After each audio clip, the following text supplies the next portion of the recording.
año que vengo al mercado. ¿Y qué me aporta? Pues me aporta mucho el conocer a gente nueva, el tener pues una pequeña amistad con todas ellas.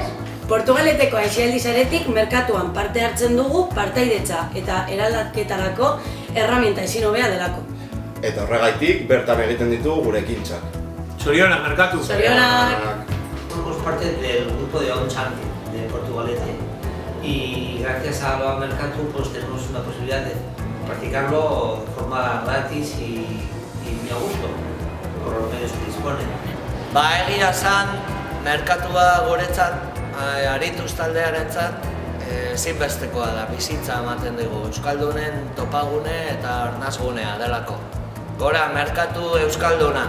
Gora! Somos una oficina de derechos sociales, una asesoría contra la exclusión social y la pobreza.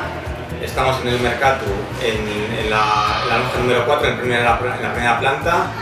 Estamos todos los lunes de 6 a 8 y hemos elegido el mercado porque creemos que es un espacio transversal en el cual es un punto perfecto para desarrollar nuestra actividad.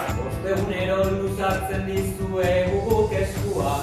Ostegunero luzatzen dizuegu guk eskua. Gelau bihurtu dugu bertsoaren merkatua. Gelau bihurtu dugu bertsoaren merkatua.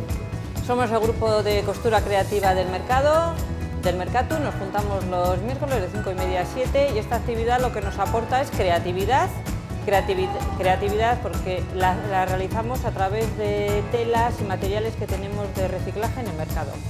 Para nosotros el Mercatu es una posibilidad de juntarnos y realizar prácticas gratuitas como el yoga, que nos juntamos todos los jueves y os invitamos a todos a que vengáis.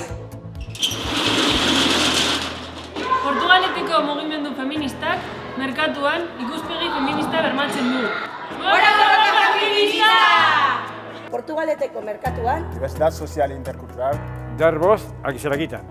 Reivindicar y recordar la igualdad de derechos. Abrirnos al mundo. Verdadeko Dalal Akchama. Ongi etorria!